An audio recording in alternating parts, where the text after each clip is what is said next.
उसमें कितना पैसा उनको मिला? 3 करोड़ 21 लाख रुपये। इमाम और मौजन की तनख्वाहों का इंतजाम है इस टीम में। नामपल्ली के 106 मौसम और इमाम को तनख्वाह महाना मिलती थी, मिल रही है 5,30,000। कितने अब तक मिले उनको? 3 करोड़ 60 लाख रुपये। आसरा पेंशन कितने मुस्लिम अकलियत को दिया गया? मजलिस ने मंजूर करवाया 9,255। कितने महाना उनको पैसे उसमें डाले जाते? 9,055 लोगों को 2 करोड़ 5 लाख रुपये। कितने अब तक उनको पैसे मिले? 215 करोड़। तो ये 3 जितने भी है, post matric tuition fees, overseas scholarship, Shaadi Mubarak, कैमरीज, 1 lakh की माखलती फाइनेंस की स्कीम, इमाम मौजन की तनख्वाहें, आसरा पेंशन, कितने लोगों को नामपल्ली में मिला? 1,05,000 लोगों को। कितने पैसे उसमें खर्चा मजलिस ने गवर्नमेंट से करवाया? 423 करोड़ 75 लाख रुपये। ये मजलिस के मुखालिफिन हम पर इल्जाम लगाते हैं, अरे ये डेटा दे रहा हूं मुसलमानों का, दलितों का, बैकवर्ड क्लास का, कल्याणी लक्ष्मी के स्कीम का। अरे बताओ मजलिस ने काम किया है? मुखालिफिन मजलिस ने क्या काम किया? मुखालिफिन मजलिस ने कुछ काम नहीं किया। अरे जब कोविड में आप परेशान थे, गरीब परेशान था, वाहिद पार्टी की मजलिस जिसने पूरे हैदराबाद में और नामपल्ली में 1200 ऑक्सीजन के सिलेंडर कोविड के मरीजों तक पहुंचाती थी। यही महमूद कादरी अपनी मोटरसाइकिल पर ऑक्सीजन का सिलेंडर रख के बगैर किसी एहतियात को इख्तियार किए कोविड पेशेंट के घर को जाता था। जिसको आइसोलेटेड एरिया बना दिया जाता था, वहां पर मजलिस के लोग जाते थे, फिर फ्री में ऑक्सीजन फिर चेंज करते थे। दवाखानों में बेड चाहिए था, उस्मानिया गांधी में हम लोग कई लोगों को अस्पतालों में उनको शरीक करवाया। कहां थी कांग्रेस? कहां थी बीजेपी? ये मजलिस थी नामपल्ली में, जो कल भी थी और आज भी और परसों भी रहेगी इंशाअल्लाह ताला। मेरे अजीज दोस्तों और बुजुर्गों, ये मजलिस की खिदमत का रिकॉर्ड है जो ना कांग्रेस पेश कर सकती है। हाँ, कांग्रेस के लोग झूठ बोलते हैं और झूठी बोलते रहेंगे। कांग्रेस के लोग मजलिस पर इल्जाम लगा सकते हैं, मगर जमीन पर आकर गरीबों की खिदमत करने का जज्बा इनके पास नहीं है। ये मजलिस इत्तेहाद मुस्लिमीन ने काम किया, इसका रिकॉर्ड मैं आपके सामने रख दिया हूं।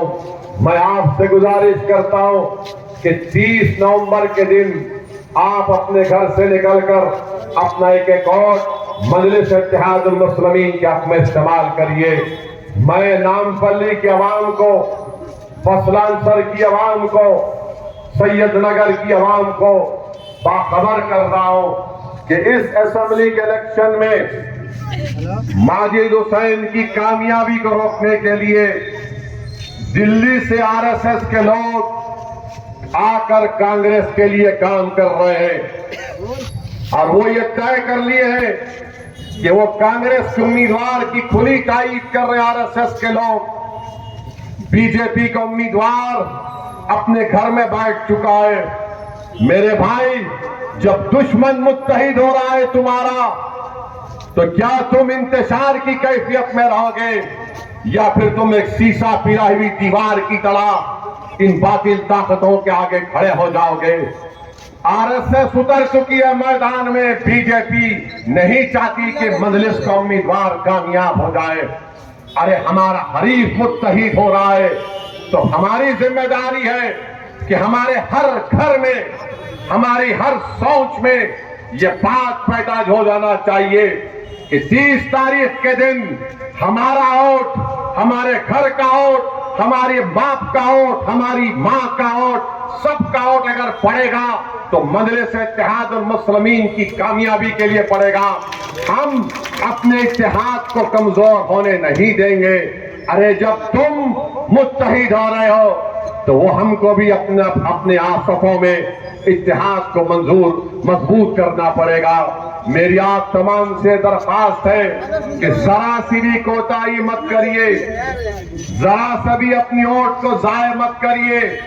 अगर आपको इख्तिलाफ मजलिस के किसी रुकन से है तो आइए मुझे इत्तला करिए, मगर ये वक्त इख्तिलाफात को देखने का नहीं है, ये वक्त नामपल्ली के पुरअमन फिजाओं को मजबूत करने का है। हमको नामपल्ली को 1990 या 2000 के दहन में नहीं लेकर जाना है, जहां पर आए दिन फसादात होते थे, जहां पर आए दिन गरीबों पर जुल्म होता था, जहां पर आए दिन हमारे बच्चों को किसी झूठे इल्जाम में उठाकर जेल को भिजा दिया जाता था। कभी रात के अंधेरे में हमारे घरों के दरवाजे तोड़ दिए जाते थे। इसीलिए मेरी आपसे अपील है कि मजलिस के अपने अपने वोट का जरूर इस्तेमाल करिए। कांग्रेस के पास, बीजेपी के पास दिखाने को कुछ नहीं है तो मजलिस के खिलाफ काम कर रहे। मुझे यकीन है अल्लाह की जात पर, मुझे पूरा टूट यकीन है आपके इत्तेहाद पर कि आप अपने इत्तेहाद को कमजोर होने नहीं देंगे। आप नामपल्ली को आरएसएस पे कामयाब नहीं होने देंगे। मेरे अजीज दोस्तों और बुजुर्गों, नामपल्ली को हमने बड़ी मेहनत और कुर्बानियों से हासिल किया है। आज कांग्रेस हो या बीजेपी हो, ये हरगिज पसंद नहीं करते कि मजलिस इत्तेहाद मुस्लिमीन जो गरीबों की एक बेबाक आवाज है, वो हरगिज इस बात को पसंद नहीं करते कि कौन है असदुद्दीन जो हैदराबाद से निकलकर भारत के कोने कोने में जाकर कमजोरों को, मुस्लिम अकलियतों को उनके हुकूक की बात याद दिलाता है। ये कौन है असदुद्दीन? और मजलिस जो औरंगाबाद में जाकर 19 साल के शिवसेना के एमपी को हराने का काम मजलिस इत्तेहाद मुस्लिमीन के इम्तियाज जलील और औरंगाबाद की आवाम ने किया। जो 19 साल से कांग्रेस शिवसेना के एमपी को नहीं हरा पा रही थी, मजलिस इत्तेहाद मुस्लिमीन ने औरंगाबाद से शिवसेना से छीन लिया।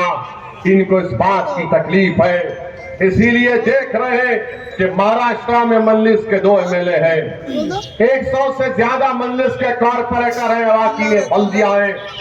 ये कांग्रेस और बीजेपी को पसंद नहीं आता, मोदी को यह पसंद नहीं आता कि उसका बना हुआ CAA का कानून बीजेपी के 3 एमपियों के सामने मोदी और अमित शाह की आंखों में आके डालकर अगर किसी ने खड़े होकर कह दिया ये काला कानून है, मैं इसको नहीं मानता और मैंने उस कानून को फाड़ दिया, तो बीजेपी और कांग्रेस को पसंद नहीं आया। जब हमने केवल तल्ला